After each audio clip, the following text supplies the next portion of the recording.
തെരുവിലൂടെ നടക്കുന്ന പട്ടികളെ ഒരാവശ്യവുമില്ലാതെ കല്ലെടുത്തെറിയുക എന്നതായിരുന്നു എന്റെ പ്രധാന ഹോബി. നാട്ടുകാർ ഷോക്കും തന്ന് കാനഡയിലേക്ക് കയറ്റിവിട്ടു. കല്ലെടുത്തെറിയാനാകാതെ കൈകൾ എന്നെ നോക്കി കൊഞ്ഞണം കുത്തി. കാരണം ഇവിടുത്തെ റോഡുകളിൽ അലഞ്ഞു തിരിഞ്ഞ് നടക്കുന്ന ഞാനല്ലാതെ മറ്റൊരു തെരുവ് പട്ടിയും കാണാനില്ല. പോരാത്തതിന് കല്ലിനു പകരം നിറയെ പുല്ലും. കുട്ടികളില്ല എങ്കിലും പട്ടികളില്ലാത്തതിനാൽ ദാമ്പത്യ ജീവിതം വരെ ഇവിടെ തകരാറുണ്ടത്രേ.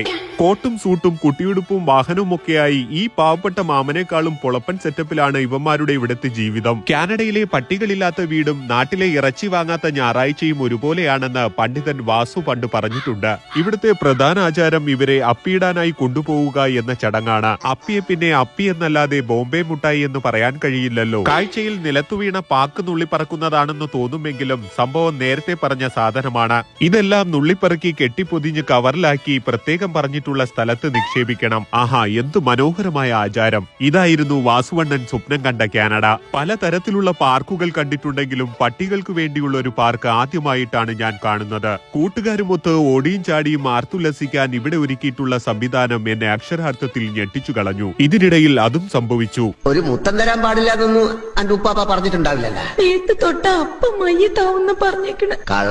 അപ്പൂപ്പന്മാരെല്ലാം പട്ടിയുമായി പാർക്കിലേക്ക് പുറപ്പെട്ടു കഴിഞ്ഞു. വൈകുന്നേരമായാൽ അരുവിക്കര ഡാം തുറന്നതുപോലെ ഒന്നിനു പുറകെ ഒന്നായി അപ്സരസുമാർ വന്നുകൊണ്ടേയിരിക്കും. കിഡ്നി വിറ്റിട്ടാണെങ്കിലും ഉടൻ തന്നെ ഒരു പട്ടിയെ വാങ്ങണം. ഇതാണ് എന്റെ സുഹൃത്ത് ഡെക്ലസ്. കാമുകി തേച്ചിട്ട് പോയപ്പോൾ ഡെക്ലസ് ഒരു പട്ടിയെ വാങ്ങി. കാമുകിമാരുടെ എണ്ണം കുറയുന്നതനുസരിച്ച് പട്ടികളുടെ എണ്ണം കൂടിക്കൊണ്ടേയിരുന്നു. ഒടുവിൽ 142 പട്ടികൾ വീട്ടിലും പാവൻ ഡെക്ലസ് ഏതോ കടവരാന്തയിലുമാണ് താമസം. ജീവിതത്തിൽ ഒറ്റപ്പെട്ടവർ, മദ്യപാനികൾ, മാനസിക രോഗികൾ, കൊടും ഭീകരർ തുടങ്ങി ബോഡി ഷെയ്മിങ്ങിന് ഇരയായവർക്കും മാനസിക സമ്മർദ്ദം കുറയ്ക്കാൻ സ്വിമ്മിംഗ് പൂൾ വരെ ഇവിടെ പണിതിട്ടുണ്ട്. മനുഷ്യന്റെ മാനസിക സമ്മർദ്ദത്തിന് ഒരു വിലയുമില്ല. കാരണം എവിടെ എത്തി എന്ന വിളി എപ്പോ വേണമെങ്കിലും വരാം. പട്ടികളെല്ലാം കുട്ടികളെ പോലെ സ്കൂൾ ബസ്സിൽ കയറി എങ്ങോട്ടോ പോകുന്നു ഗൈസ്. അതെ, എന്റെ വൃത്തികെട്ട കണ്ണുകൾക്ക് വിശ്വസിക്കാനാകുന്നില്ല. കാനഡയിൽ ഇവർക്കായി ഒരുക്കിയിട്ടുള്ള ഡേ കെയറുകളിലേക്കാണ് ഇവരുടെ യാത്ര. കുട്ടികളെക്കാളും അനുസരണ കൂടുതലുള്ള ഇവർക്ക് പഠിച്ച് അച്ഛൻ പട്ടിയേക്കാളും വലിയ പട്ടിയാകണമെന്നാണ് ആഗ്രഹം അത്രേ. ഇതൊന്നും പോരാഞ്ഞിട്ട് ഇവന്മാർക്കായി തുണിക്കടകൾ, ബാർബർ ഷോപ്പ്, ഹോസ്പിറ്റൽ,